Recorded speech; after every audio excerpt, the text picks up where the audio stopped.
Pessoal, boa noite. Todos por aí. A gente tem já um número bacana de pessoas que estão na sala. Eu queria agradecer a todos que já estão conosco.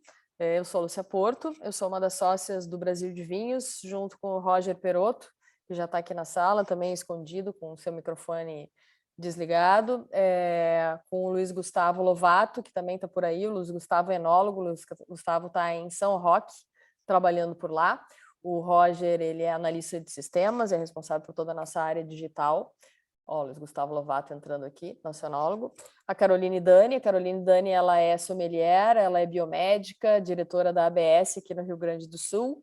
E ela também é uma das nossas sócias. Hoje ela não está presente porque ela está dando aula na ABS, inclusive, né? Então, queria agradecer muito todos mais uma vez, dizer que essa nossa conversa de hoje com o Luiz Wolff, ela marca o início das comemorações dos 2 anos do Brasil de Vinhos, né? A gente nasceu em meio à pandemia, né? Somos um grupo de 4 amigos que gostam muito de vinho, gostam muito do vinho brasileiro, e por isso a gente montou isso lá no início da pandemia. Foi algo completamente voluntário, é um trabalho que a gente faz sem receber nada, né?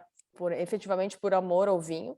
Todas as vinícolas que estão conosco presentes no Brasil de Vinhos, nenhuma delas paga nada para fazer parte. Nós temos hoje 251 vinícolas catalogadas entre as cerca de 1.000 do Brasil, né? E aceitamos sempre as sugestões de vocês e as participações de vocês, nos sugerindo novas vinícolas, nos apresentando novas vinícolas, nos apontando caminhos, né? A gente pede que vocês, dentro do possível, nos sigam, @Brasil de Vinhos no Instagram. A gente tem também o nosso LinkedIn, a gente tem um canal do YouTube onde postaremos depois esse vídeo, essa palestra aqui que o Luiz tão graciosamente está nos ofertando hoje, para a gente aprender um pouquinho mais sobre esse maravilhoso mundo dos tributos, né, Luiz? Então, eu queria apresentar para vocês o Luiz, né? O Luiz é sócio fundador do Grupo Fiscal do Brasil. O Luiz é advogado, é contabilista, ele é sócio do Grupo Fiscal, como eu estava falando, que é formado pelas marcas Banco Fiscal, Tax Group, Doutor Fiscal e SW Advogados. Além de advogado e contabilista, ele é especialista em direito tributário, possui MBA em gestão estratégica de tributos, gestão financeira, controladoria e auditoria. Tudo isso ele faz no dia a dia, mas o que ele gosta é quando ele tira a gravata e fica sentado como ele está aí, porque ele também é sócio fundador da Guaíba Estate Wines, né? Quem não conhece, a gente recomenda. Guaíba Estate Wines é uma vinícola boutique que fica aqui na Grande Porto Alegre, na cidade de Guaíba, meia horinha do centro, né, Luiz? É isso? Tô certo ou tô errada? Isso mesmo, isso mesmo. Boa noite, então. Boa noite a todos. Obrigado pela introdução calorosa. Obrigado a presença de todo mundo que está conosco. Essa ação incrível aí da Brasil de Vinhos, né? Fomentando sempre a vitivinicultura, os vinhedos, os vinhateiros, os enólogos, os produtores, os sommeliers brasileiros. Então, uma satisfação poder estar aqui, Lúcia, com vocês. Falar de vinho, né? Como você disse, uma noite leve, né? A gente vai tentar transformar o que é pesado em leve, né? Tributo é sempre uma dor para todo mundo. Então, a ideia é essa. A ideia é a gente fazer um bate-papo aqui, bem regado a vinho. Então, saúde para começar. Sejam bem-vindos. Saúde. Quem está com vinho aí, quiser mostrar o seu, fique bem à vontade. Eu já estou com o meu branquinho aqui, e essa é a dinâmica da noite hoje. Nada formal, né? Super agradável, super tranquila para a gente falar desse tema, que é um tema que desperta muito interesse, é um tema que, na minha ótica, desperta a curiosidade, né, de muita gente a respeito do tema. O pessoal fica muito, às vezes, pensando como é que é a carga tributária do vinho brasileiro, como é que o vinho brasileiro se comporta. Alguns perguntam por que o vinho brasileiro, às vezes, é caro, né? Você vai no mercado, tem uma concorrência aqui de um vinho chileno, parece mais barato, né? A garrafa mais em conta. Né? Por que o vinho, às vezes, argentino é mais barato, o nosso é mais caro? Ou, às vezes, bons vinhos franceses entrando no mercado brasileiro, bons vinhos italianos, bons vinhos portugueses que, né, desagam aqui nesse mercado nacional. E muito do que a gente vai falar hoje aqui passa, né, pelo mundo, né, Lúcia, dos tributos. Sim. É um mundo que, de certa forma, no Brasil, ele não ajuda tanto o desenvolvimento nacional, mas isso é uma das partes da conclusão aqui do meu bate-papo, e sem querer dar spoiler, e obviamente antecipar pontos aqui que são relevantes do mundo do vinho. Eu vou começar, então, fazendo um grande sobrevoo sobre o sistema tributário brasileiro, para que o nosso grande público aqui, os enófilos e enoapaixonados, possam entender um pouquinho onde que essa produção nacional de vinho hoje se encontra em termos de regras tributárias, em termos de regimes tributários, né? Deixa eu só dar um pitaco aqui, que é o seguinte, ó, eu Fique à vontade. eu tô vendo o pessoal que está chegando aqui, alguns eu conheço, nem todos, isso é bom, porque nem todos a gente conhece, a gente ouve novas opiniões, mas eu tô vendo aqui produtor, eu tô vendo lojista, eu tô vendo vinhateiro e tô vendo enófilo, assim, entre os que eu conheço, alguns eu não conheço. Então, pessoal, fiquem à vontade, se quiserem mandar perguntas, o Luiz vai conversar conosco aí meia hora, 40 minutos, e depois vamos ter um tempinho para respostas, né, Luiz? Isso aí, exatamente. A gente vai bater um papo rápido aqui, para também não alongar muito nessa noite. Quem não abriu a sua garrafa, abra, vai ser divertido. A gente vai falar bastante aí sobre esse mercado todo. Lúcia, eu vou ver se eu consigo compartilhar minha tela. Eu acredito que sim. Vamos fazer uma tentativa aqui. Tá conseguindo aí, né? Tudo ok, Você né? vai me dizer se eu estou já visível, né? Estás visível. Custo da carga tributária na produção de vinhos. Vamos lá. Na produção de vinhos. Então, esse foi o nosso tema que a gente, nessa série de palestras aqui no Brasil de Vinhos, a gente está conversando, né? O Tex Group é uma das empresas que a gente hoje conduz aqui no Brasil e que cuida de inteligência tributária. Então, está embandeirado aqui a rigor, né, dentro da nossa métrica, e a gente agradece aí pelo convite de poder estar aqui. Acho que antes de a gente começar a entender carga tributária do vinho, vai passar aqui pela nossa análise e conhecer um pouquinho sobre regimes de tributação, né? Quais são os regimes de tributação que hoje os produtores de vinho brasileiros podem optar na sua operação enológica, né? Geralmente, muitas vezes as pessoas pensam assim, como é que começa uma empresa? Qual o primeiro regime tributário que uma empresa tende a fazer opção? E no Brasil a gente tem esses três regimes diferentes, um regime chamado Simples Nacional, um regime chamado lucro presumido e um regime chamado lucro real, tá? Com características diferentes cada um deles. Então, são opções do contribuinte, né, desde que eles se enquadrem na condição que a legislação lhes outorga. Então, por exemplo, uma empresa no lucro presumido, ela tem a possibilidade de estar nesse regime, que é um regime diferenciado, um regime que concentra a arrecadação dos tributos em uma única guia, desde que ela tenha um faturamento de até 4,8 milhões ano. Se essa empresa ultrapassar os 4,8 milhões ano, a legislação federal tributária ele proporciona outros dois regimes a serem escolhidos, quais sejam o lucro presumido e o lucro real. E se a empresa ultrapassar 78 milhões de faturamento ano, ela obrigatoriamente deverá estar enquadrada no lucro real. Então vejam que a legislação ela permite para determinados contribuintes a escolha do seu regime e para outros não. Nós temos, por exemplo, indústrias de vinho brasileiras que faturam, obviamente, mais que 78 milhões, e aí, por sua característica de faturamento, estarão enquadradas no lucro real, mas nós devemos ter a grande maioria das indústrias de vinho brasileira enquadradas no lucro presumido ou no Simples Nacional, tá? Então, por exemplo, a Guaíba, que é a vinícola que eu tenho o prazer aí de ter fundado e conduzido, ela está no Simples Nacional. Então, é uma empresa que recolhe uma única guia, em função do seu tamanho, porte pequeno, né, empresa pequena, trabalho muito de boutique, pouca volumetria de garrafas, e aí ela me permite estar no Simples Nacional. Um bom raciocínio aqui sobre regime de tributação é olhar, de fato, o faturamento. 4,8 milhões simples, 78 milhões presumido, acima disso, lucro real. Mas será que de fato, é mais interessante estar no simples, estar no presumido, estar no real? Depende. Depende da operação de cada vinícola, depende da operação de cada produtor, né? Eu posso ter aqui uma característica de custo-despesa dentro do meu negócio muito grande, e talvez as margens que o lucro presumido me ofereçam sejam talvez pequenas, eu tenho que optar pelo lucro real. Posso não ter lucro na operação, posso ter prejuízo. Geralmente são uma regra de quem está começando o negócio, investindo, né? Ou com alta carga de investimento. E aí eu tenho uma opção do lucro real, que vai ser mais vantajosa. Né? E eu tenho esse sistema do simples, que é o sistema realmente mais fácil, né, de operar, de construir e de entender. Acho que mais do que importante do que regime tributário é nós entendermos nesse mercado de vinhos como é que funciona essa cadeia de produção nacional. Como que o vinho se comporta aqui dentro desse ambiente.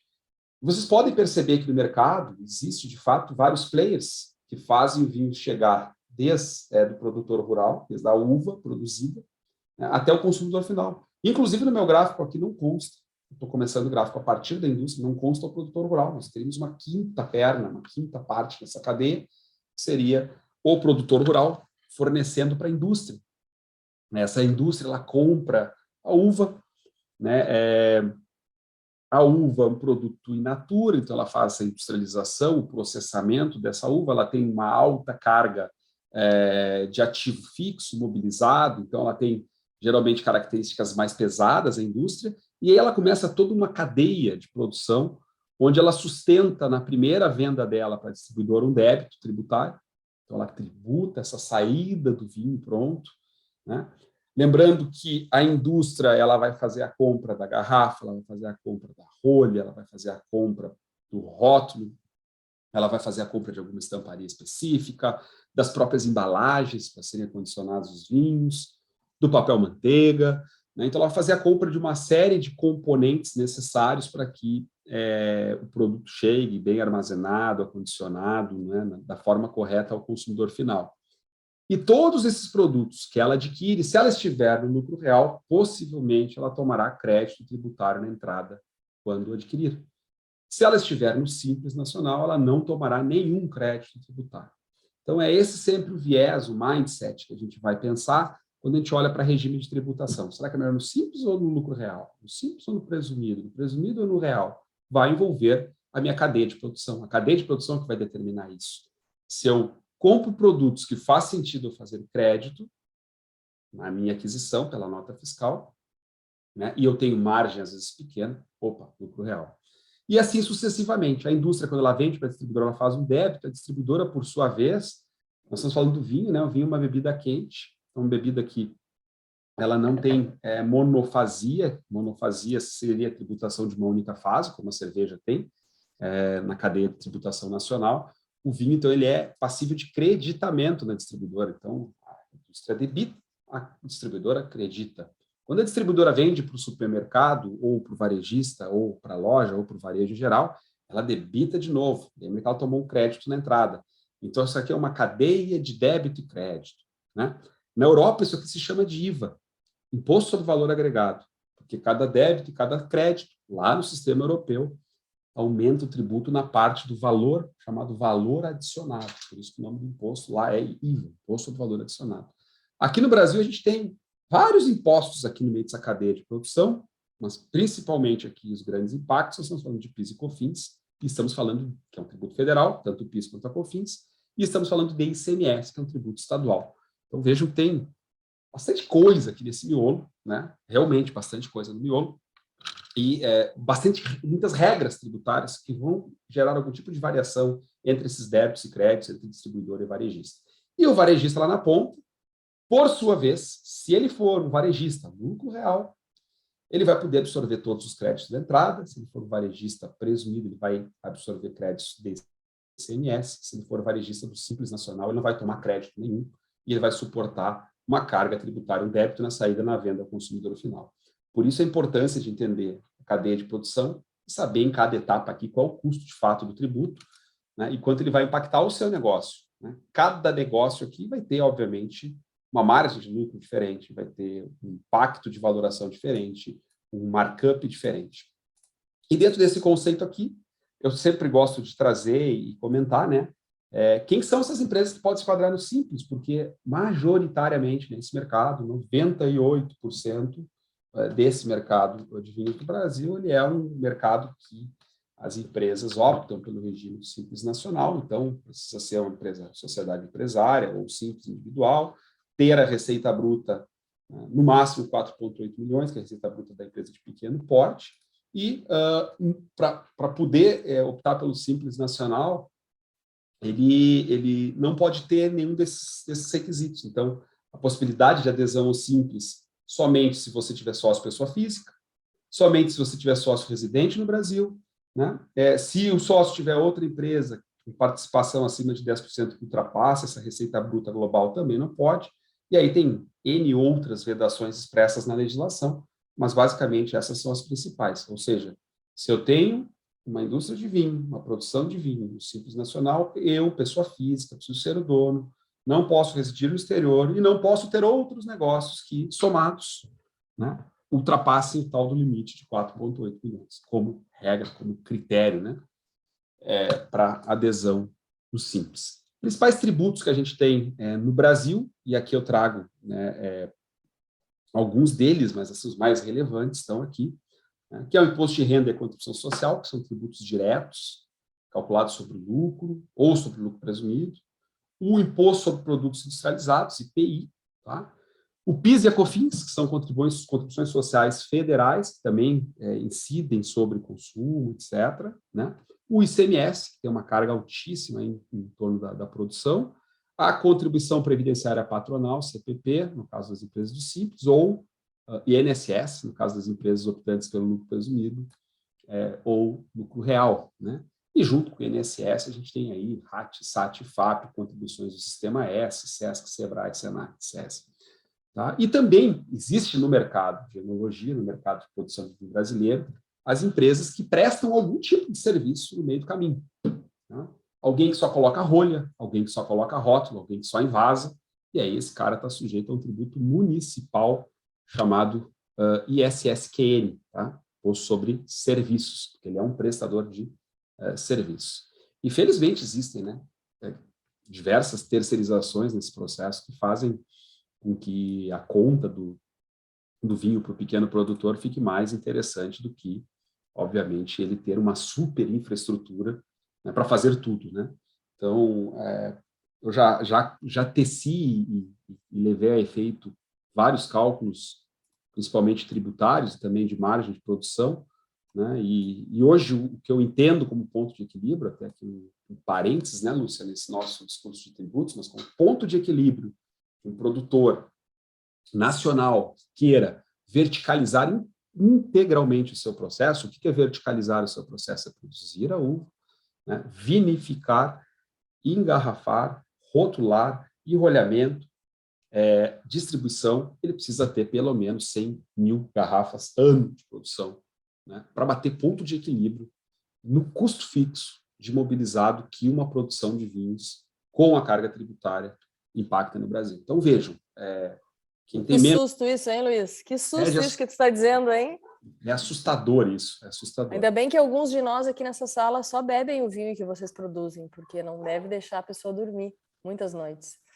É assustador, e aí a importância de um ecossistema forte, vitivinícola nacional, que promova essa integração de diversos players que podem se ajudar dentro desse processo. Então, tem alguém que faz, né, o processo de enrolhamento, ótimo, então eu pego e terceirizo. Eu não vou comprar um equipamento de R$500 mil para engarrafar 3 mil garrafas de vinho. Compreende? Então, esse é o grande drama do processo, e muitos desses equipamentos são importados, tem pouca coisa produzida em território nacional.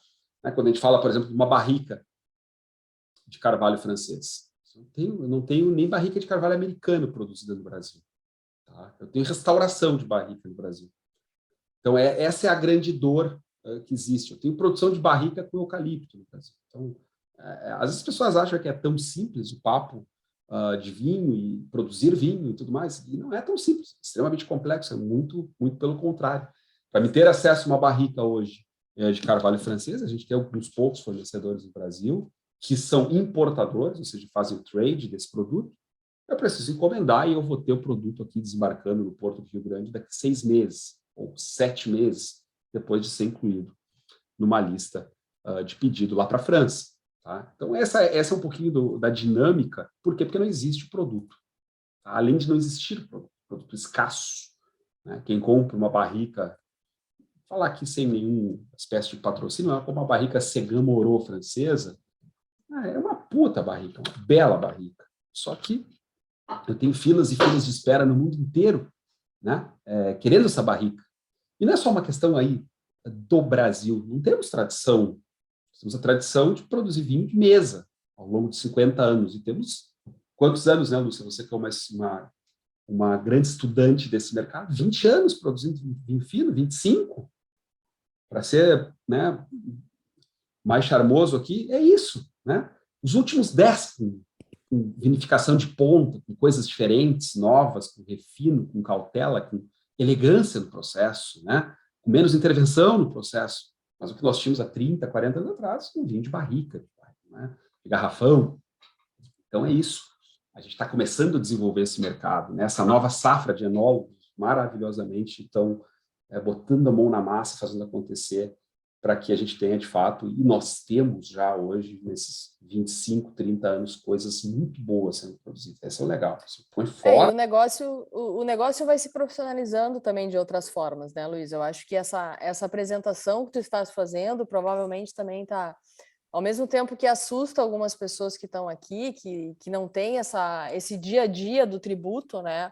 Alguns que talvez, como eu, como consumidora, não aqui como pessoa que está estudando o mercado, mas como consumidora que sofre um pouco na hora de comprar um vinho, que não sei talvez por que ele chegue àquele preço final, é algo que a gente vai chegar aqui. A gente sabe todo o trabalho que o produtor, o viticultor tem, né? Desde o plantio até engarrafar e efetivamente vender. Por outro lado, a gente vê outros negócios, como esse que você está falando da cadeia. Eu tive a oportunidade esse final de semana de conhecer em Monte Belo do Sul uma empresa, uma tanoaria, que está fabricando barricas aqui, com carvalho francês importado. Conheço Mesa ele, casa, né? Mesa casa, isso mesmo. Então, acho que assim, a gente tem muitas coisas sim que vêm de fora e a matéria-prima deles sim vem de fora. Eles têm uma fila de espera muito grande lá também, mas tem qualidade. Então, eu acho que para a gente, essa função que tu estás mostrando, e mesmo aqui puxando a brasa para a sardinha do Brasil de Vinhos, a gente consegue também, aos poucos, ter um outro panorama do que é feito, né? Não apenas em regiões super tradicionais, como a gente está acostumado, como a Serra do Sudeste, a Serra Gaúcha, o Vale dos Vinhedos, agora a Campanha, mas em outras regiões, como a que tu atua muito aqui na Grande Porto Alegre, que para muitas pessoas, né, nem se sabia que vinho era produzido. Né? Se produz um belo alvarinho lá e um alvarinho que já vem com as contas pagas, né, Luiz? Mais ou menos. Bom, né? Não, o DRE, o resultado final, não é bem assim, mas o prazer de produzir e a paciência de produzir, né, e principalmente a perspicácia de investir no mercado brasileiro, de fazer isso acontecer, é para poucos, né, para aqueles que realmente querem ver algo no futuro. Então, eu sempre digo que o vinho brasileiro a gente tem plantado hoje, né, como você comentou lá, está no Aria em Monte Belo, há 3, 4 anos atrás, eu não produzia nada de francês. Agora está importando a madeira e fazendo ali, né? Está recondicionando muita barrica de muita gente, mas é uma opção, né, num país aí que tem um tamanho continental. E assim como é difícil acessar muitas coisas no Brasil. Né? Nós estamos com dificuldade de comprar rótulo. Eu estou com dificuldade de comprar garrafa. Garrafa, coisa mais simples. Por quê? Porque a Heineken comprou 28 milhões de garrafas do grande produtor nacional para envases de cerveja, e aí não sobrou nada de matéria-prima para produzir garrafa de vinho. Nós estamos com 6 meses, com 4 meses para frente. Então, são essas dificuldades que, quando superadas, e sendo superadas, e com esse investimento que as pessoas têm feito, com a paciência que as pessoas têm tido com a tolerância a entender um pouco do mercado, começam a valorizar mais o vinho brasileiro. De fato, a gente tem uma carga tributária que eu vou mostrar aqui, que assusta, né? De fato assusta. A carga final dessa cadeia toda de produção, ela chega em média a 46%, tá? 46% é bastante coisa. Se eu perguntar, mas como assim 46%, se o produtor lá do Simples Nacional está pagando 12%, 13%, 14%? Né? É que essa cadeia toda de produção, quando você vê a carga tributária distribuída entre cada etapa da cadeia, né, quando eu vejo um varejista aqui na ponta, né, uma enoboutique vendendo vinhos premium, vinhos nacionais, tem muitas hoje bacaníssimas, interessantíssimas de conhecer, que promovem degustações. Quando esse varejista do Simples Nacional revende uma garrafa de vinho, ele tributa toda a tributação que vem de indústria, que vem de distribuição, e que cai nele, ele vende no Simples. Então, ele não toma crédito na entrada e paga uma carga tributária fechada na saída, e isso vai se acumulando ao longo da cadeia. A gente não tem na indústria do vinho muitos expurgos para aproveitamento.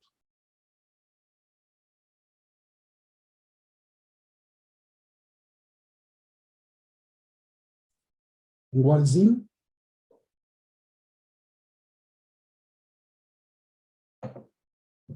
E aí, pessoal, a gente tem aqui um desenho que eu montei de premissas.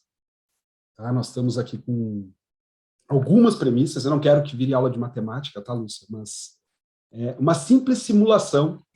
É mais uma aula de terror do que de matemática, eu diria, Luiz. Para vocês entenderem, por exemplo, uma empresa lá que tenha 3 milhões e 600 de faturamento, 2 milhões de despesa, 800 mil de folha de salário, qual é a carga tributária desse cara nos 3 regimes. E aí vocês vão ver aqui abaixo, que eu sinalizei, qual é o mais interessante aqui de todos, nesse caso, o Simples Nacional, está nos trazendo a melhor carga tributária para esse cenário de uma empresa pequena, né, uma microempresa, empresa de pequeno porte, produtora de vinho. Então, vocês veem aí 427 mil de carga. Se esse mesmo cidadão tivesse lucro presumido, 832, se tivesse lucro real, 819. Veja a diferença, né, de fazer um bom planejamento tributário, né, uma boa, enxergar muito bem os números, né. Então, a gente tem essa necessidade hoje de olhar para esse contexto com profissionalismo. Muitas empresas acabam não olhando, né, para a carga tributária no detalhe. E o que muda tudo aqui? Muda alguns requisitos, como, por exemplo, meu volume de despesas, a minha margem de lucro, o tamanho da minha folha. Tudo isso impacta. Tá? Vejam que uma folha no Simples é mais barata que uma folha em outros regimes. Vejam que o ICMS no Simples é mais em conta que o ICMS no lucro presumido real. Né? Vejam que a carga tributária de imposto de renda é menor, e assim sucessivamente. Agora, olhem o próximo gráfico.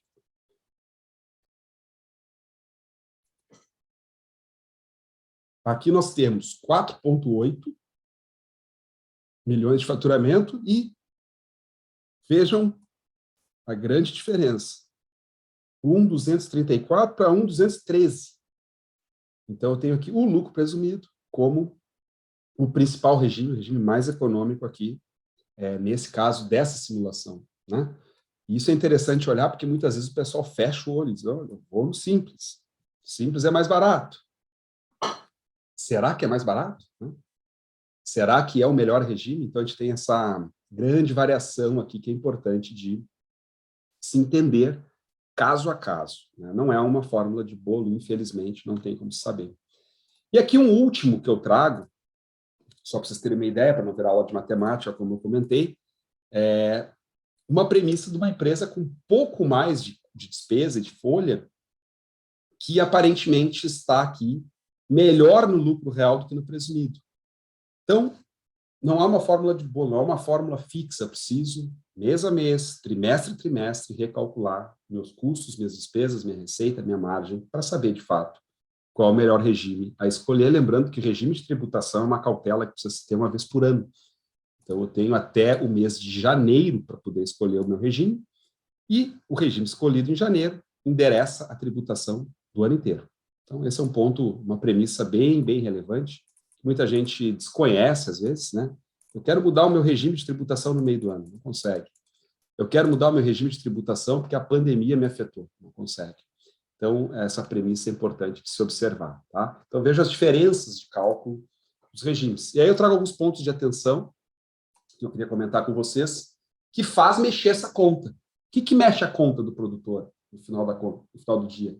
Faturamento, insumos, serviços aplicados, a folha de salários, as despesas que ele tem nessa operação e, por óbvio, a margem de lucratividade. Definindo esses pontos, eu consigo calcular, a partir dessas 6 premissas, qual é o regime mais vantajoso para a minha operação. Qual que vai gerar a menor carga tributária? E aqui nós estamos falando de planejamento, tá? Planejamento é importante dizer, às vezes a gente fala com alguns públicos que não entendem, às vezes pensam que é algum tipo de brecha de lei, não tem brecha nenhuma de lei, é simplesmente optativo. Então, eu chego ao início do ano e opto, e informo a Receita Federal qual é o regime que eu estou optando, e eu posso calcular qual deles é o mais vantajoso para mim, tá? Como empresário do setor vitivinícola. Se é o simples, se é o presumido, se é o real, a partir desses pontos de atenção. Esses pontos de atenção, eles mudam o jogo. E, de novo, repetindo, esse mercado brasileiro de vinhos, nós temos poucos produtores de lucro real. Muito poucos produtores. Tá? A gente já teve o prazer de atender vários deles que estão no lucro real, mas são poucos. São poucos porque os menores acabam priorizando o presumido ou o simples nacional pela questão da margem de lucratividade, pela questão do custo tributário que muitas vezes o lucro real tem. Então, empresas mais antigas, melhor estruturadas, ou com um parque industrial maior, vão estar obrigatoriamente no lucro real, ou com faturamento acima de 78 milhões. Quais empresas nós temos no Brasil com faturamento no vinho acima de 78 milhões? De indústrias nacionais, algumas poucas, tá? Nós temos muito mais distribuidores de vinho. Então, esse é um tema também que muitas vezes o pessoal me pergunta, Luiz, mas quem é que fatura? Quem está no lucro real nesse segmento? O segmento de distribuição é muito maior que o de produção. O segmento de importação é muito maior que o de produção. Então, as importadoras, facilmente nós temos importadoras hoje, alguns movimentos de consolidação do mercado, onde a gente enxerga empresas com 750 milhões de faturamento, com 900 milhões de faturamento, com 500 milhões de anos de faturamento, no lucro real, por óbvio, importadoras. E nós temos grandes nomes, não posso citar, Lúcia, por questões de sigilo, mas temos grandes nomes do cenário vitivinícola brasileiro que sequer estão perto disso. Faturamentos um terço, um quarto da menor importadora de vinhos aí, dessas Big Five que nós temos no Brasil. Então é importante ver isso, a gente tem ainda um mercado muito comprador de fora, muito consumidor e bebedor de vinho de fora. E é esse desafio nosso, de estimular o mercado interno, né? Olhar para dentro e dizer, o que a gente tem aqui? Falta produto, será? A gente está importando de fora, né? Com quem que a gente está brigando? E existe uma briga um pouquinho infundada entre produto de fora e produto de dentro. Eu sou muito mais da briga com a cerveja. Vamos tirar o cara que bebe cerveja e vem degustar um vinho aqui que é mais legal, mais saudável, você vai ter outra percepção. Então, o mercado da cerveja, sim, é o grande concorrente do mercado do vinho brasileiro. Né? A gente tem aí, não tenho dados atualizados, mas as últimas estatísticas que eu vi é coisa como 96% versus 4%. Então, você falou assim, 20 vezes mais gente bebe cerveja do que bebe vinho, ou 15 vezes mais gente. É um absurdo a volumetria da cerveja dentro desse contexto. Né? Luiz, eu queria te interromper um momento para te fazer uma pergunta, né? Até em função de conhecer algumas das pessoas que estão aqui na sala, né? Tu está falando esses números que são muito macro, e tu mesmo está levantando essa bola, dizendo que no mercado de vinhos é difícil ter empresas com esse perfil, se temos poucas, né?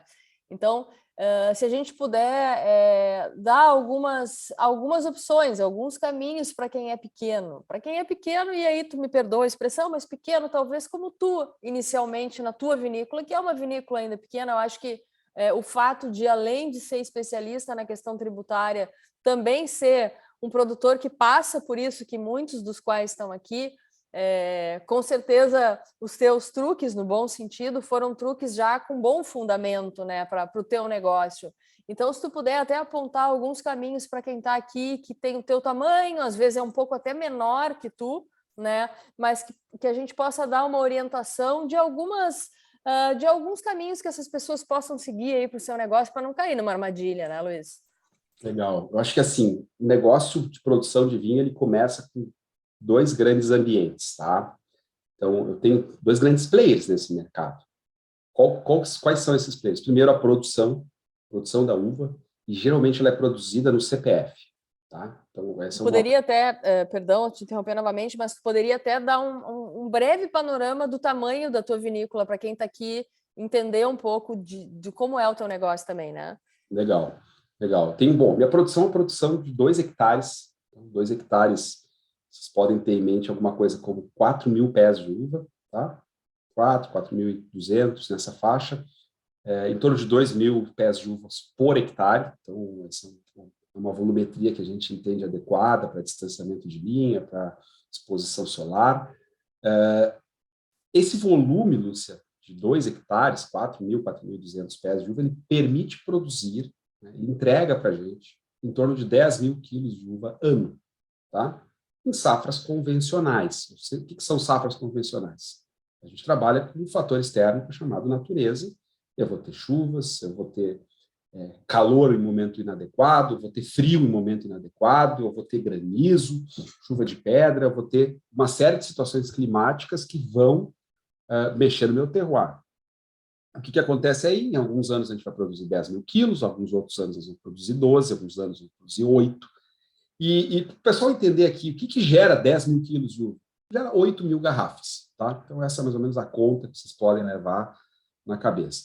8.000 garrafas é uma produção pequena, tá? É uma produção de um chateau francês, né? Lá na Borgonha, 2 hectares, 1 hectare.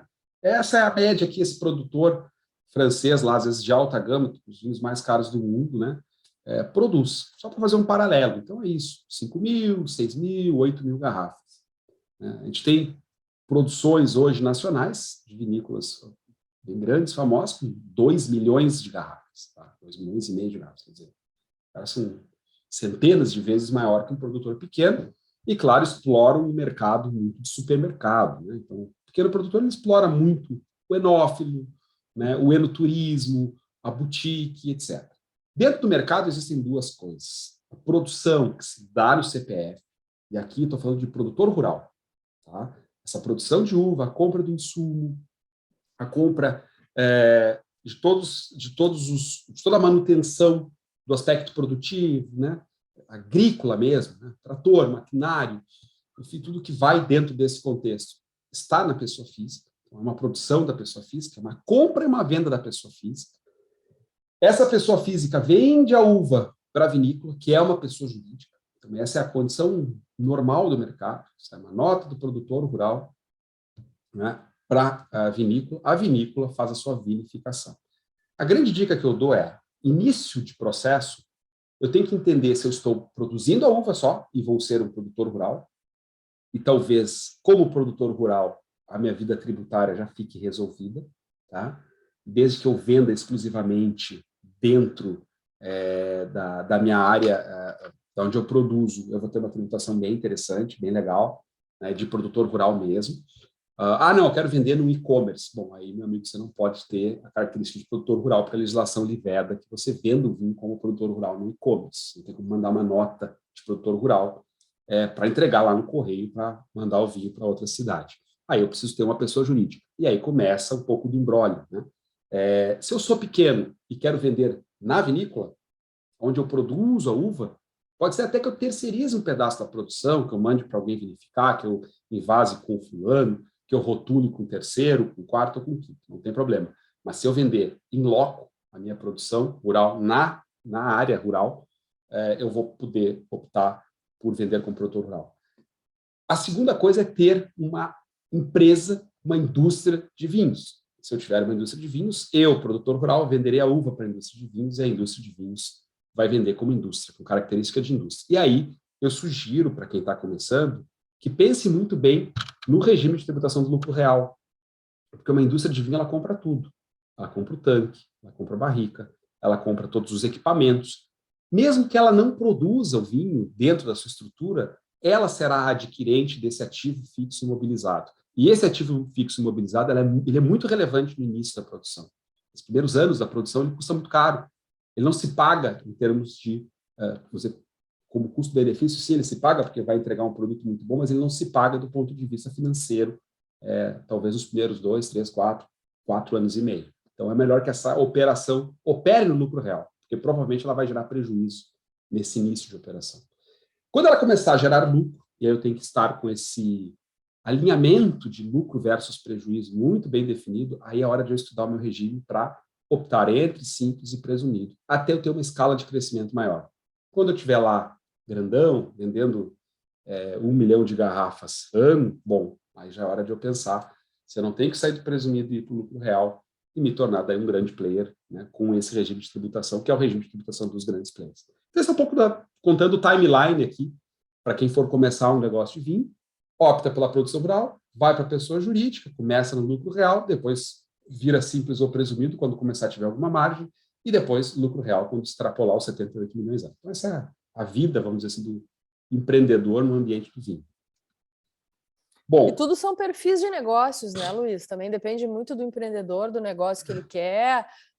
A gente tem aqui também muita gente que está na sala conosco, né, que, assim como tu, começou esse negócio em paralelo a um outro negócio, um CNPJ que paga as contas e paga o que inicialmente para muitos não deixar, não, a gente pode dizer que não deixava de ser uma aventura, né? Que se transformou numa paixão e que essa paixão de repente foi ganhando cada vez mais corpo, e no teu caso aqui, às 8 da noite, está aqui dando uma aula para muita gente que está no mesmo caminho, né? exatamente. Então, e às vezes, claro, começa dessa vontade intrínseca do empreendedor de olhar para tudo isso e paixão por trás, né? Quer dizer, onde é que eu quero chegar? Né? Qual é a visão que a gente tem como produção de vinho, como vinícola? O que a gente quer? A gente quer entregar um vinho de R$50 para ser um alto giro, a gente quer entregar um vinho de R$200 para ser um vinho gastronômico. Veja, são perfis diferentes, são investimentos diferentes, são processos diferentes, são tempos diferentes, né? A minha opção foi por um vinho gastronômico. A gente tem hoje garrafas a ticket de R$190, R$200. E isso nos dá ou nos devolve uma coisa que demora na recuperação do capital. Porque eu preciso de tempo para produzir meu vinho. Eu compro garrafas de alta gama, elas não custam R$3, elas custam R$10 a garrafa. Mas o meu cliente quer ver uma boa garrafa, né? Porque a filosofia que a vinícola imprimiu é essa. E tem outras vinícolas que vão imprimir outras filosofias. E não tem certo e errado nisso, tá? Não tem certo e errado. Tem a filosofia de quem quer imprimir A, B, C ou D. Né? O vinho é importante que se beba. Então, não tem vinho melhor nem pior. Tem aquele que a gente gosta, tá? E tem gente que gosta de A, tem gente que gosta de B, tem gente que gosta de C. E esse é o que é mais magnífico no vinho, né? O vinho é um dos negócios hoje no mundo mais pulverizados, se vocês notarem. Mais pulverizados, né? Tem muito market share mundo afora. Quem é o grande? Quem é a Ambev do vinho? Não tem. Então, tem muito produtor de vinho, e isso é muito bom. Então, a gente pode provar um vinho diferente por dia e vai estar feliz, vai estar E vai estar feliz. É. Nunca vai conseguir degustar todos, né? Nunca, impossível, impossível. Tu estavas falando dessa questão do preço da garrafa, né? Eu acho que isso é uma curiosidade que talvez algumas das pessoas tenham aqui, como tu és um cara aí que trabalha com isso também no dia a dia, na tua produção de vinhos. Eu, certa vez, conversei com um produtor que começou a me falar um pouco do preço dos insumos e eu fui surpreendida pelo preço da rolha. Isso faz, talvez, uns 6, 8 meses. O preço de uma rolha é R$10, né? Então, se tu pudesse dar uma ideia desse custo, assim, do custo até que é um custo que tu sabe, né? Um custo de mercado, um custo médio. O que a gente, eu digo, o consumidor final, o que o consumidor paga que não é vinho? A garrafa, a rolha, a cápsula, o rótulo, a caixa de papelão, a divulgação. O que de um vinho que não é vinho que a gente está pagando, Luiz? Tá? Um monte, um monte, né? Tenta decifrar isso para gente. Vamos lá, R$10 uma garrafa. Vamos pegar garrafas um pouco mais robustas, tá? Uma garrafa que pese 900 gramas, 950 gramas, que é uma coisa muito sul-americana, tá? Pensar em garrafa pesada. Então, essa é uma filosofia muito sul-americana. De novo, não estou julgando se está certo ou errado, tá? Mas o público brasileiro gosta de pegar uma garrafa pesada, tá? Não quer dizer se o conteúdo é melhor ou pior. Não quer dizer a garrafa é tão buraquinho encorpada quanto o embaixo, vinho. não quer dizer se o buraquinho embaixo da garrafa é mais longo ou mais curto, que o vinho é mais caro, de maior qualidade. É bobagem, é bullshit. É o que surpreende aquele público-alvo que a vinícola está trabalhando. É o que agrada aquele público-alvo. Tem gente que quer ter uma boa garrafa na mesa. E, de fato, o que está dentro da garrafa não vai mudar se a garrafa é mais pesada, mais leve, se tem uma ponta mais larga ou não. Tá? O que muda, sim, é rolha. Tá? Rolha muda o jogo. Muda o jogo mesmo. Né? Existem rolhas naturais, existem rolhas artificiais, existem rolhas com formatadas para que a gente não tenha nenhum tipo de doença no vinho. Existem rolhas que melhoram a microoxigenação. Então, o vinho sai da barrica, já tem a microoxigenação, a troca de oxigênio com o ambiente, né, antes de ele ser engarrafado, mas eu quero levar esse vinho para a minha garrafa, manter essa troca de microoxigenação, oxigênio que sai e volta da garrafa, num fluxo X ou Y ou Z. Isso muda conforme a rolha, tá? E se for screw cap, né, tampa rosca, muda também, por óbvio. Né? Estamos falando aí ou de zero oxigenação ou de alguma oxigenação. Então, a gente tem, por exemplo, rolhas francesas que são preparadas para ter uma microoxigenação, que não deixam que o vinho ganhe doenças naturais, né, como Bochonero, doenças naturais de rolha natural, que são extremamente interessantes, obviamente, custam mais caro. Né? Existem as rolhas de cortiça natural, que são caras, porque a produção é chata de se fazer, e só se faz em Portugal e Espanha, não tem em outro lugar do mundo, né, a partir da casca da árvore. Então, vejam, processo pesado, caro, né, distinto. Muda tudo. Mas vamos lá, falando de preço aqui, 10 de garrafa, algumas rolhas vão custar de 6 a 10 também, dependendo da qualidade da rolha, tá? A gente tem optado por rolhas um pouco mais longas, tá? Não tão curtas, porque as rolhas um pouco mais longas para os tintos, elas dão uma durabilidade maior. Então, a gente quer ter vinhos com poder de guarda maior, já vinifica, já tem as uvas direcionadas para isso, né? Já sabe que vai vinificar um vinho com guarda, então tem que ter uma boa rolha para guarda. Né? Eu quero que o vinho dure 15 anos, então vou ter uma rolha um pouquinho melhor. É bom ou ruim ter guarda? Também é discutível. Né? Nós estamos hoje no mercado que vem antecipando o consumo. Né? Muitos vinhos bons, jovens. Né? E o consumidor tem ditado essa regra. Não é o produtor que dita, quem dita é o consumidor. É quem bebe que diz, eu gosto de beber vinho velho. Será que é bom? Ontem eu fiz uma degustação de franceses, vinhos de 2, 3 anos de produção, maravilhosos, maravilhosos, que eu acho que eles não estariam bons daqui a 15 anos. Né? Mas esse vinho tem que guardar aqui. Não sei, depende. É o consumidor que vai ditando as novas regras da produção de vinho. Menos intervenção, tem muito vinho com intervenção, não só no Brasil, mas fora dele. A gente tem vinhos com intervenção de açúcar, a gente tem vinhos com intervenção de madeira. Mas que tipo de madeira? Tem até chips. Tem intervenção de aroma de madeira artificial, isso existe. Tá? Tem vinícola no Brasil, na Serra Gaúcha, aplicando em tanque de inox aroma artificial de madeira no vinho, para não ter que passar na barrica. E tem. Mas são as filosofias. Eu sempre digo, a gente não tem que julgar se está certo ou errado. É o consumidor que vai dizer se ele gosta mais de A ou B. Esse é o grande ponto. Mas que custa caro, alguns produtos mais refinados custa. Uma barrica hoje de carvalho francês está custando, para mim não errar na conta, aqui uns R$10.500, uma boa barrica. Tá? De carvalho americano, R$8.000. Tá? Garrafa chilena, pesada, de 1 quilo, que no Brasil não produz. Não tem hoje uma indústria de vinho, de vidro, que entregue uma garrafa de uma boa proporção, em torno de 10, R$10,50, R$11, às vezes com a ser adicionado o IPI. Então, essas são as contas. Um rótulo, R$4, R$5, um rótulo bem feito. Né? Um rótulo que ele é de papel, um hot stamping, que é aquele detalhezinho do acabamento. Se tiver um alto relevo, para quem conhece produção gráfica, vai ter um rótulo aí, rótulo e contrarótulo junto, R$4, R$5, R$6. Né? A gente tem o design gráfico que está no rótulo, que não é de graça, né? Já está custando R$25 esse teu vinho e não tem vinho dentro da garrafa ainda. Não tem vinho. Você tem o design gráfico, porque o rótulo não sai bonito assim. Você bota, não tem o paintbrush que você vai desenhar o rótulo e você fazer por conta. Aí ninguém compra o vinho. Então você vai ter lá um design gráfico, um bom profissional de marketing, né, de design de embalagem, que vai desenhar esse negócio. Às vezes tem um desenhista, que é terceirizado. Às vezes tem um cara que faz foto, que é terceirizado. E quando vê um rótulo, está te custando lá mais R$15.000 para ser produzido só de mão de obra intelectual. 15, 20, 30, tá? Dependendo do rótulo, dependendo do projeto que está sendo feito. Vai usar muito tempo o rótulo? Pode ser que sim, pode ser que não, depende a continuidade daquela linha.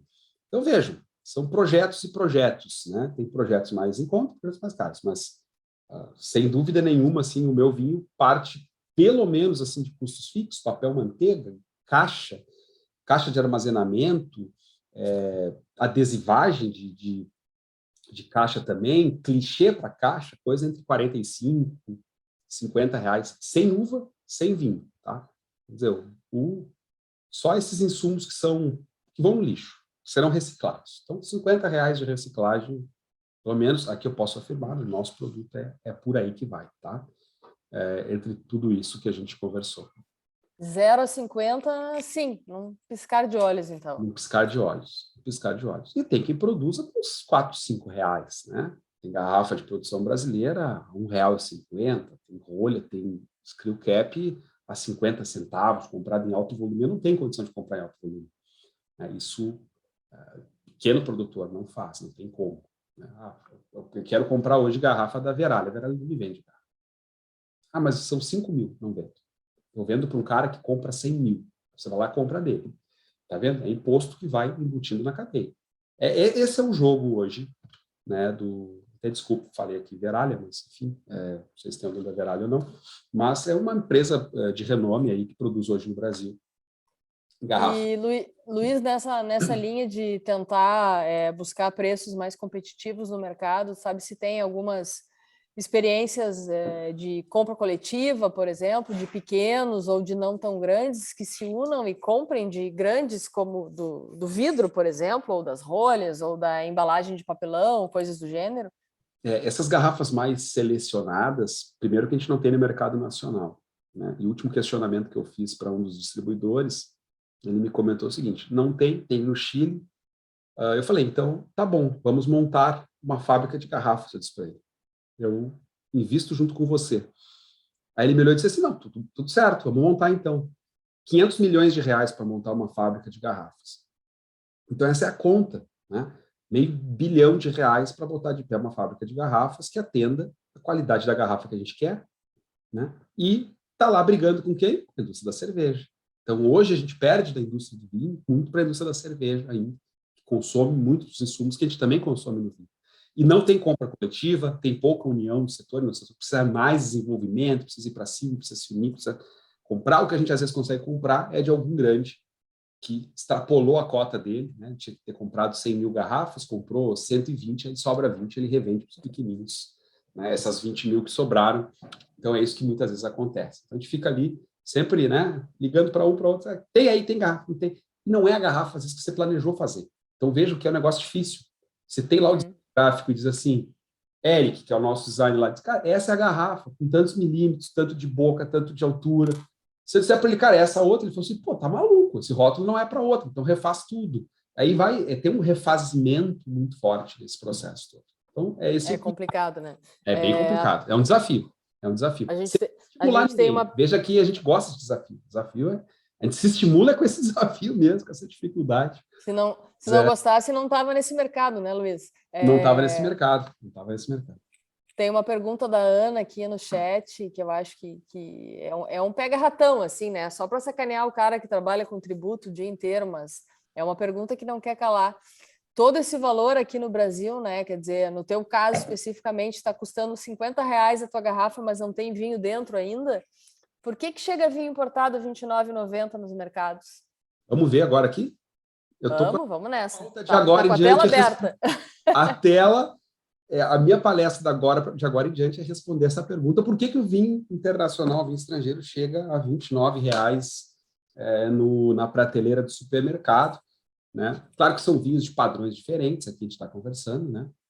Dá para produzir vinho brasileiro por 29, dá, mas é um vinho muito de combate, assim, muito de entrada mesmo, super de entrada, tem que ter muito volume, tem que ter muita escala. Mas eu vou responder por que esse vinho estrangeiro ele chega com esse ticket aí bem bacana, né? Um ticket barato, enfim. Então, eu trouxe algumas notícias aqui do mercado estrangeiro, só para vocês terem uma ideia. Essa aqui é do mercado australiano, tá? E uma das subvenções aí que foi financiada pelo governo australiano, ele tem esse condão de melhorar a indústria de produção de vinho. Então, veja, são subvenções governamentais. Eu vou produzir meu vinho e o governo olha para mim e diz o seguinte, olha, se você vender na adega, na bodega, na vinícola ou no e-commerce, eu vou lhe dar 15% de subsídio do preço de venda. Tá bom? Então, imagina assim, eu acrescentar, Lúcia, né? A minha receita é 15% que o governo está me devolvendo. E se for no atacado, 12%. Então, veja, isso aqui, matéria, está aí a origem, inclusive o link eu deixei, da Austrália, que é um baita produtor de vinho e, obviamente, subvenção. Vem Aqui, despontando cada vez mais a Austrália, né? vem despontando cada vez mais. Aqui uma matéria ali na pandemia, né? Para a gente ver como ocorrem brigas do ponto de vista econômico, político, governamental nessa área, e às vezes tem poucos ajustes, né? Tarifas de vinho estão aí derrubando importadores norte-americanos. Acabou a lua de mel para Bordeaux, né? Lamentou esse importador, acrescentando que Bordeaux, da região da margem direita da França, e os vinhos do Rhône agora terão um aumento de preço, ou seja, sobretaxa americana em produtos estrangeiros. Aqui outro caso, transformando o dinheiro do contribuinte em vinho. Tá? Então, o caso do governo norte-americano, onde ele disse o seguinte, olha, eu vou pegar uma parte dos impostos que hoje eu ganho, eu vou dar para algumas associações de produção de vinhos, algumas vinícolas, para quê? Para fomentar. Né? Então, o grande vencedor aqui esse ano são os produtores de vinho, conforme consta na matéria, que eu fiz uma tradução livre dela, a apresentação fica para vocês verem depois, né? Como que o governo americano tem reagido também. Opa, eu vou sobretaxar o vinho francês e vou beneficiar o vinho americano, vou dar subsídio mesmo, né? Nesse caso aqui foi um pacote de 56 milhões de dólares que saíram dos contribuintes, dos pagadores de impostos, né? E foram lá, boa parte deles para os produtos agrícolas e boa parte deles para o vinho. Tá? E aqui outro caso, né? Produtores de vinho, já haviam tomado decisões comerciais para desviar embarques de vinho da China depois que tarifas antidumping de até 212% foram impostas. Né? Então, a China impondo tarifas para a Austrália em função do quê? Dos subsídios, né, que foram dados aos produtores australianos e a China aqui tentando proteger. Então, mais do que vinho, aqui a gente está falando, tá? E não é nem de tributário e nem de direito, tá? Estamos falando aqui de política, nós estamos falando de política governamental e de economia de país, né? Que é o tema dos subsídios. Tá? Subsídios são um tema muito importante, ela é, de fato, né? Eu trouxe aqui um pouquinho do conceito para vocês, ela é uma contribuição financeira estatal, concedida em benefício de algum empresário, setor, no caso vitivinícola, em muitos países, né? E a ideia aqui essa concessão de vantagens que esses governos acabam tendo, elas geram preços distorcidos. Então, você tem um vinho português que é subsidiado na Europa, o cara recebe de volta 15, 20, 30% do valor de venda, ele exporta a zero imposto, e aí chega no supermercado a R$ 29,90. Né? Então, é muito fácil de entender essa conta. Primeiro, porque na Europa, em países que têm subsídios, mesmo que não tenham subsídios, países com uma tributação um pouco mais elegante que a nossa, vamos chamar assim, para não ser duro com a nossa tributação, são países que conseguem ter naquela carga que eu mostrei, naquela cadeia de produção, zero imposto entre as suas transações. Então, a rolha já sai com zero imposto, a garrafa sai com zero, o rótulo sai a zero, eu consigo produzir e montar um produto, talvez não com R$50, mas com 10, 12, 13, 15 reais. Talvez seria aqui o meu custo brasileiro se eu estivesse produzindo tudo isso lá fora. Né? Esse é um dos pontos. O segundo ponto é que no exterior, em muitos países, o vinho é tratado como alimento e não como uma bebida alcoólica maléfica que causa mal à saúde. E aí no Brasil tem essa característica. Nós temos um IPI alto, porque o vinho é uma bebida alcoólica. Os produtos que estão na nossa tabela do imposto de produtos industrializados são produtos que são regidos, isso previsto na Constituição Federal, pelo critério da seletividade, por isso que arroz e feijão é alíquota zero, por isso que o vinho tem uma carga complexa. Então, vejam, o cigarro tem mais ainda, né? E quanto o vinho não for tratado no Brasil como comida, como alimento, para ir para a mesa, de fato, ele vai ter uma carga realmente mais forte. E aqui alguns insights, né? Vinho na França. Vocês já viram vinho na França quando o governo francês disse, tomado alguma coisa? eu vou cortar o subsídio, né, do vinho francês. O que acontece lá se eu cortar o subsídio do vinho francês? Pô, o cara pega um trator em Paris e faz um tratoraço em Paris, né? E o subsídio volta. Então, não é uma coisa que você tira, que nem o queijo lá, Roquefort.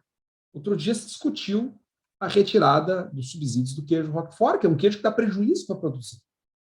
Bem, dá prejuízo.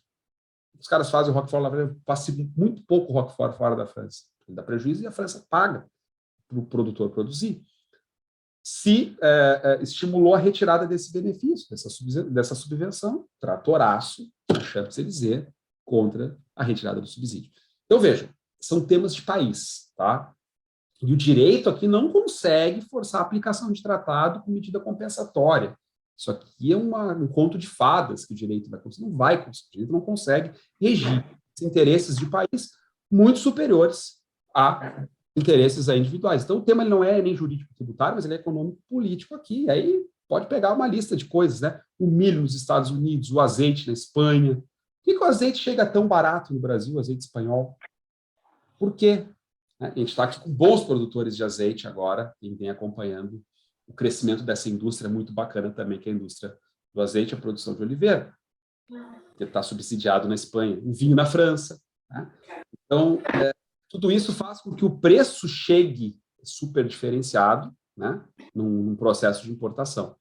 E aqui, para a gente apimentar um pouco o nosso bate-papo, eu extraí aqui da oferta pública de ações da Wine, que é uma das maiores hoje, né, que foi recentemente passou por um processo de mergers and acquisitions, de M&A, de fusão e aquisição, e lá nos seus documentos públicos divulgados ao mercado, ela divulgou, fez um print da tela lá do documento que faz essa oferta pública, onde ela explica um pouquinho por que ela está no Espírito Santo.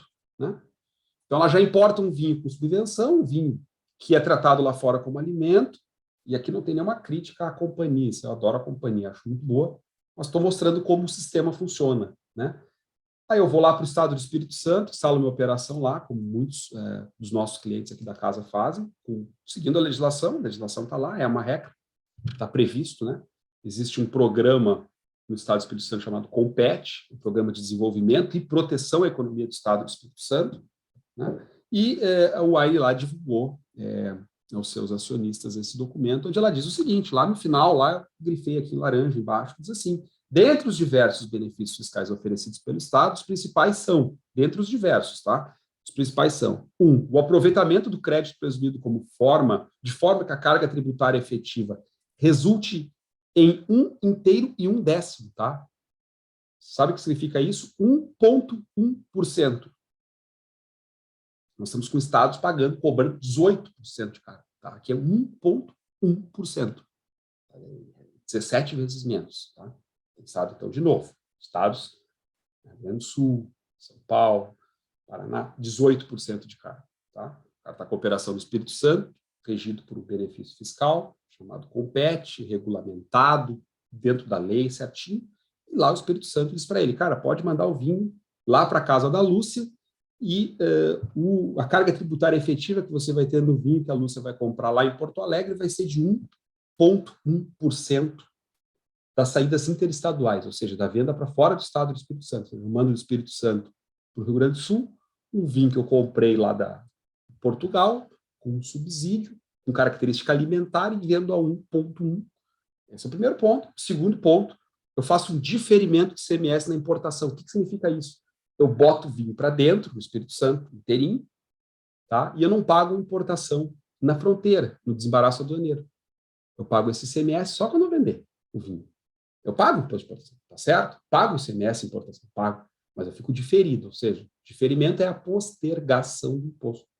Então, é mais barato, de fato, trazer vinho de fora do que produzir internamente, né? Para fluxo de caixa é melhor, porque o dinheiro não é despedido de uma maneira tão rápida, e eu ainda consigo gozar de alguns benefícios interestaduais, que a legislação, que a guerra fiscal interna brasileira, que o Pacto Federativo Brasileiro me oferece, dispõe, né? Assim como os países têm os seus subsídios, nós temos aqui 27 países dentro de um grande Brasilzão, que dispõem também de benefícios em cada um desses micropaíses que fazem parte da Federação Brasileira.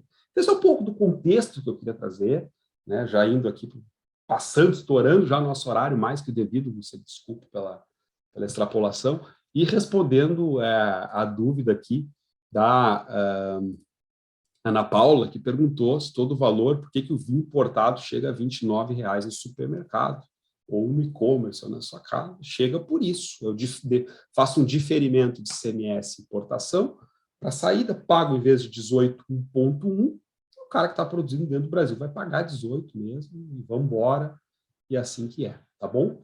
Então, alto custo produtivo, alto custo de insumos, alta carga também, né, dentro do contexto, tá bom? E aqui um disclaimerzinho do Tex, que está patrocinando esse evento. A gente tem 90 escritórios no Brasil, 250 profissionais envolvidos nesse contexto todo. Então, se tiverem dúvidas tributárias, questões, nosso time, nossos sócios, parceiros estão à disposição aí em todo o Brasil para a gente poder colaborar com esse manicômio, né, com essa confusão tributária que existe, tentar traduzir de uma maneira um pouco mais simples isso, porque realmente é complexo, é difícil. Enquanto não se falar de pacto federativo, a gente vai continuar tendo distorções, tais como essas que eu mostrei, né, e que demonstram de maneira muito clara, né? Então, às vezes, os papos são muito filosóficos. Por que o vinho importado é mais caro? Mas não é filosófico, é matemática, é aritmética pura, né? Porque tem legislação que assim prevê e confere, tá bom? Não, e tanto as legislações externas quanto as internas, né? Esse caso que eu estava explicando agora, a gente já começa a fazer uma conta que, pô, pelo menos já tem aí quase 17% de diferença em cada garrafa, em cada rótulo que tu compre, né? Então, a gente já parte do princípio que ou seria 17% menos, ou a gente paga 17% quase mais, né? São coisas que são meio surreais para quem não está muito acostumado com esse mundo dos números, né, Luiz? Eu acho que decifrar isso faz parte também do mundo do produtor, do vinhateiro, né? Quando a gente fala num cara que faz vinho, num cara que produz vinho, geralmente é uma coisa um pouco poética, né? É alguém que gosta, que vai para o campo, que suja a mão, mas precisa ter essa conta no final do dia, porque se não tiver essa conta no final do dia, isso dura pouco, né? Ou pode, em vez de se tornar um prazer, se tornar uma grande dor de cabeça, né? Exatamente, exatamente. E tem uns dados interessantes, né? Pensar em produção de vinho, assim como eu gosto de fazer, e não necessariamente você precisa ser enólogo para fazer. Muita gente confunde essas coisas. A gente tem muito vinhateiro, muito produtor. Nós temos grandes chateaus, inclusive na França, de pessoas que sequer são enólogos, nem engenheiro agrônomos, nada disso. São realmente empreendedores que resolveram botar a mão no universo do vinho, pensar o universo do vinho. Tem paladar para isso, gostam, né? Tem visão para algumas coisas de mercado. E é isso. Aqui é importante a gente olhar nesses projetos nacionais como enfrentar da melhor forma possível, da maneira mais eficiente, da maneira que realmente a conta feche, né? É importante a conta fechar, para que a gente não tenha um mercado aí que sofra, né? Ou que não consiga prosperar. Então, esse mercado precisa, sim, olhar... E nós precisamos de um apoio, sim, principalmente político, governamental, estrutural, porque se nós conseguíssemos levantar a bandeira do vinho brasileiro se tornar, ou pensar em se tornar alimento, esse ICMS de 18% vinha a zero, assim como é para o repolho, para a batata, para a uva, que é vendida no supermercado. Por que ela dentro da garrafa custa tão mais caro? Custa mais caro, né? Essa é a pergunta, né? A Ana Paula, que tem essa curiosidade grande aí pelos tributos, está perguntando aqui, Luiz, talvez tu possa ajudar. Existe alguma chance do IPI cair? Pode ser, mas não vai impactar, porque tanto, né? O impacto, às vezes, ele vai ser de 1, 2, 3% no final do dia. Pode ser que caia, sim, mas um dos grandes pontos aqui é que a garrafa vem com IPI altíssimo, a rolha vem com IPI altíssimo, o rótulo vem com IPI altíssimo, aqueles R$ 50 lá que a gente gasta só de produto que vai ser reciclado no final, vem com uma carga já pesada de IPI, uma carga já pesada de PIS e COFINS, uma carga já pesada de CMS. Estamos falando aqui de um ambiente grande de tributos. Então, a gente precisava ter, sim, uma reforma disso, tanto do ponto de vista de PIS e COFINS, quanto do ponto de vista de CMS, quanto do IPI. Né? E é muito pouca a receita gerada pelo vinho nacional, do ponto de vista tributário, ela é muito pequena. Né? E a capacidade de geração de emprego, de desenvolvimento da economia, ela é muito grande. Né? Ela é muito grande. Essa posição precisava ser revista. Né? Não estou falando aqui em sobretaxar o vinho estrangeiro, porque ele vem com subsídio, não. Estou dizendo que a gente poderia fazer um esforço mínimo, né, de reduzir, e nem de subsidiar o vinho nacional. Eu não estou pedindo o demais. Eu não estou querendo que se equipare à França, que a gente ganhe 15, 20 ou 30% sobre o valor garrafa. Não. Só que a regra tributária brasileira seja mais leve para que a gente possa, de fato, ter né, uma aderência do consumidor maior ao produto interno, porque senão a gente vai para o supermercado, para a gôndola e olha, poxa vida, esse vinho aqui, esse aqui, né? Esse custa 150, esse custa 80, o consumidor vai no de 80, que é a metade, né? E às vezes tem qualidades equivalentes, sem nenhum demérito, de novo, ao vinho estrangeiro, tem muitos vinhos muito bons, em que nível de qualidade vão se equiparar.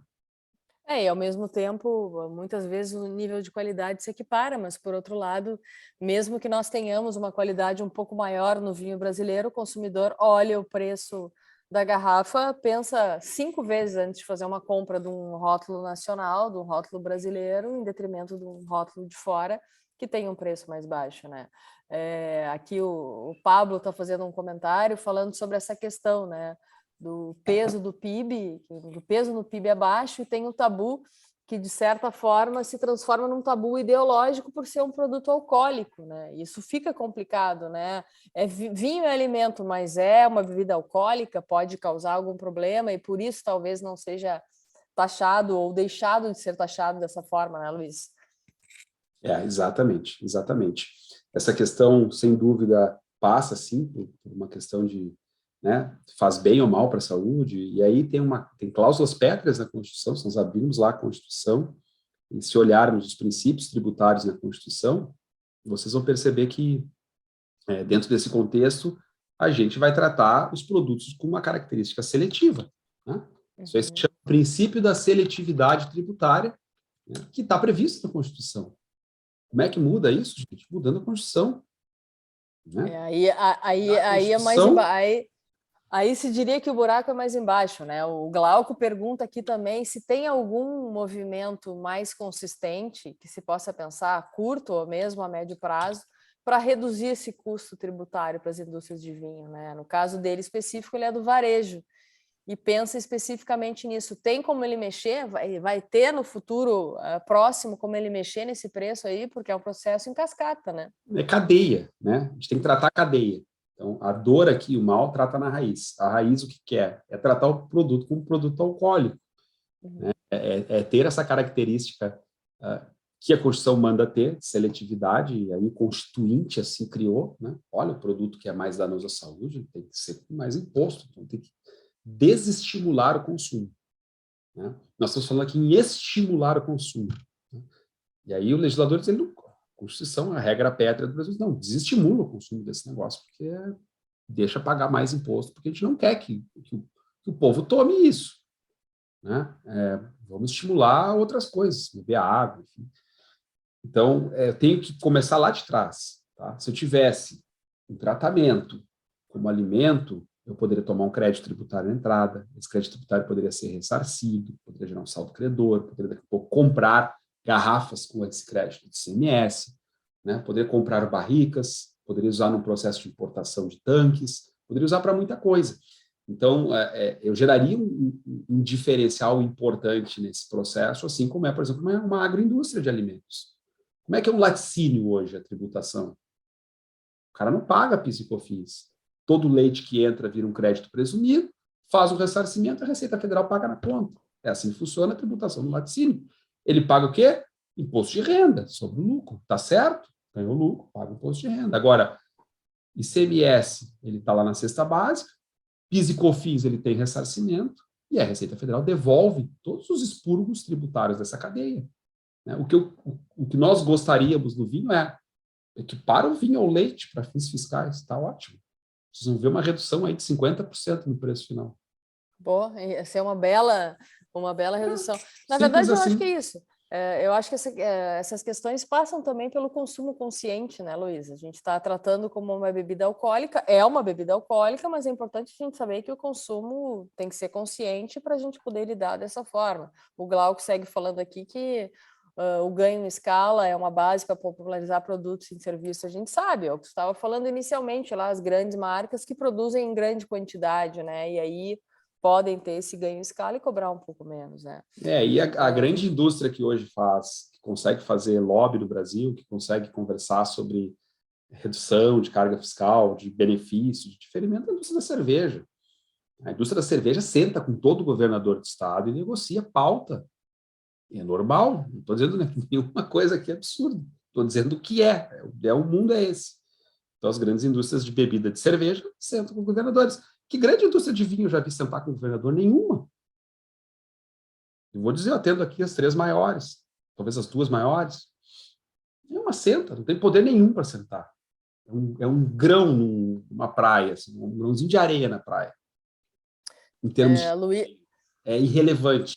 Então, assim, a gente tem o desafio é grande. Eu não quero causar espanto em ninguém, mas o desafio é grande. Eu tenho a dizer isso. Diz assim, levantem as bandeiras. Vamos tratar de transformar o nosso mundo do vinho num mundo mais acessível. E, para isso, a gente precisa ter, de fato, uma condição de tributação melhor, uma condição de privilégio melhor nessa cadeia produtiva, senão a coisa vai ficar como está. Tá? O que tem vindo pela frente?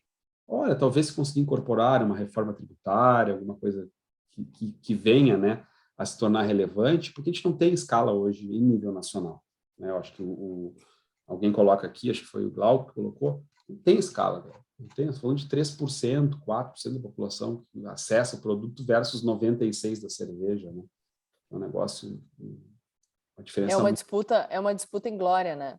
A gente tem que fazer o que a gente está fazendo, que é estimular o que o Brasil de Vinhos está fazendo. Sim, o Brasil de Vinhos estimula o consumo, estimula a produção, os apaixonados pelo vinho, né? A gente tem crescido, tem dobrado de tamanho, né? Dobramos de tamanho e volumetria aí nos últimos anos. Essa coisa vai evoluindo, né? Vai se aculturando. Acho que esse é o ponto. Eu acho que a gente fez uma boa escolha, né, para esse início de debate aqui do Brasil de Vinhos. Queria até agradecer o pessoal todo que está aqui, o Luiz Gustavo, aqui, o enólogo, nosso sócio no Brasil de Vinhos, o Roger está escondido. Luiz, se tu quiser, Luiz Gustavo, se tu quiser fazer talvez uma última pergunta para o Luiz Wolff aqui, para a gente poder encaminhar o encerramento. A gente está aqui há um bom tempo já debatendo, seguimos um pouco além, né? Mas, Luiz Gustavo, se tu quiseres finalizar aqui com honra, uma última pergunta, te agradecemos. Ligue seu microfone e fale conosco. Obrigado, Lúcia. E Luiz, obrigado pela excelente palestra, exposição. Eu fiquei pensando a lei da tributação na desindustrialização, né, do fato, principalmente de insumos básicos, embalagem, rolha e equipamentos, sobretudo. Então, equipamentos de qualidade enológicos, né, e vitícolas também, né. Então, isso também tem um impacto, né, porque nós precisamos importar boa parte disso. Então, além dessa cadeia produtiva interna, nós dependemos ainda muito de equipamentos específicos, né. Gostaria que tu comentasse um pouco sobre isso. Legal. Realmente, quando a gente fala, quando vai para imobilizado do processo, Luiz Gustavo, a régua sobe um pouquinho mais, né? Porque a gente tem algumas coisas produzidas dentro do Brasil, mas, vamos dizer, vinhos mais, uma produção mais refinada exige, muitas vezes, insumos estrangeiros, né? Eu imagino que esse olhar aí que você esteja trazendo e apontando, né? Alguns desses produtos o governo entende que tem assimilar nacional, e aí eu tenho uma carga tributária na importação super relevante, alta, né? E quando eu falo em privilegiar a indústria como um todo, criar uma forma que esses expurgos tributários, sejam eles da importação, da compra no mercado interno, possam ser absorvidos pela cadeia, possam ser absorvidos pelo processo produtivo, tá? Vamos fazer o paralelo aqui com a indústria do leite, né? Vamos pegar aqui uma desintegradora que transforma leite lá em nata e que é importada, que vem da Itália, por exemplo, né? Eu consigo fazer todo o aproveitamento de crédito sobre esse ativo imobilizado desse equipamento desde o momento da minha compra. Então, o tributo que custa na entrada, na importação, ele vem como um crédito tributário dentro da minha escrituração fiscal e gera um benefício para que, obviamente, eu possa ou compensar ou pedir um ressarcimento desse valor, uma restituição, um depósito em conta que vai entrar dinheiro no meu giro econômico da empresa. Então, quando eu falo em fomentar a cadeia, fomentar o produto vinho como cadeia, é isso. Né? Olhar não só para o produto, para a carga específica do vinho produzido, né, da garrafinha lá engarrafada do supermercado, mas olhar para todo o processo e fazer com que esses tributos que estão inseridos, embutidos no processo, eles possam ser ser absorvidos. E aí você falou em desabastecimento. É uma realidade, né? É uma realidade. Falta muita coisa, né? Imagino que você, na tua ação aí prática, deve doer na pele, né? Quando tá lá com o vinho pronto, falta a garrafa para embalar. Pô, já está pronto, né? E alimento. Tem tempo para fazer. Produto vivo, né? Então, se eu preciso engarrafar, preciso engarrafar. E é nesse momento. Se eu não engarrafar, eu já estou perdendo dinheiro. Já é um tipo de indústria que demanda uma imobilização de capital grande, né? Então, se nós pudéssemos ter, do ponto de vista fiscal, e eu não vou comentar aqui do ponto de vista de desabastecimento, porque a tributação aqui não impacta, sim, mas a gente está falando aqui talvez de uma carência, né, em algumas coisas dentro do mercado interno, e que é carente, né? É carente talvez por falta de incentivo, talvez por carga tributária alta, mas é carente.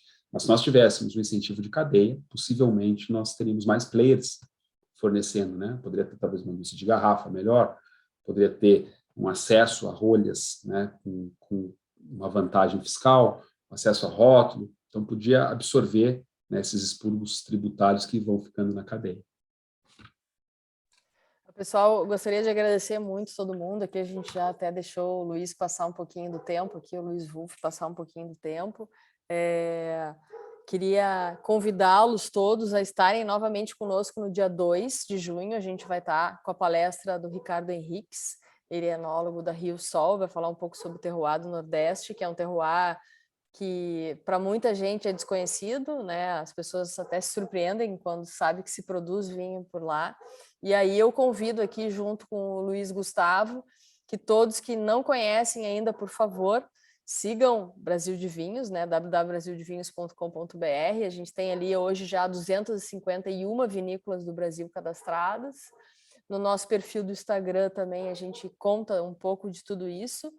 E está sempre à disposição de vocês para que vocês nos passem informações de vinícolas que vocês conhecem e a gente não, porque é bem importante vocês que estão pelo Brasil todo nos passarem essas informações. A gente não consegue estar em todos os lugares. E antes de encerrar, queria também agradecer muito ao Tax Group, na figura do Luiz aqui, que foi nosso primeiro convidado e que gentilmente se ofereceu para fazer a primeira palestra, e não só disse faço primeira, como patrocino vocês para que vocês possam espalhar essas palavras do vinho nacional por aí, do vinho brasileiro por aí. A gente te agradece muito, Luiz, por isso, e conte conosco porque tu precisar, e na próxima a gente quer degustar o vinho do Guaíba State Wines, né? Por favor. Vamos, a gente vai ter que fazer uma desses encontros, pelo menos presencial, para fazer uma boa degustação. Pessoal, isso aí. Obrigado pela presença, a todos que estiveram conosco aqui. Acessem lá o Brasil de Vinhos. Então, quem não conhece ainda, o Brasil de Vinhos é uma plataforma aí, tem um pessoal muito bem intencionado, com muito boa vontade de divulgar, né, o vinho brasileiro, né, que está em franco desenvolvimento, que precisa desse apoio, desse suporte, né, e quem ainda não encontrou a vinícola querida lá no site, indiquem aí que realmente faz sentido. E para quem quer fazer o roteiro enológico, que eu sou super fã, vai lá para o Brasil de Vinhos, lá que, né, tem tudo lá, tá bem descrito lá para o pessoal fazer um belo roteiro, seja na Serra Gaúcha, na Campanha, Norte, Nordeste, região metropolitana. Então, muita coisa boa. Obrigado pela... É isso aí. Acha por tudo. Esse bate-papo com o Luiz vai para o nosso YouTube a partir de amanhã, então quem não viu... quem viu quer passar para os amigos, quem quer ver de novo, porque teve muita informação, a partir de amanhã está no YouTube do Brasil de Vinhos e todos vocês vão poder conferir, pessoal. Muito obrigada por estarem aqui conosco hoje. Nos vemos de novo no dia 2. Boa noite a todos. Muito obrigada.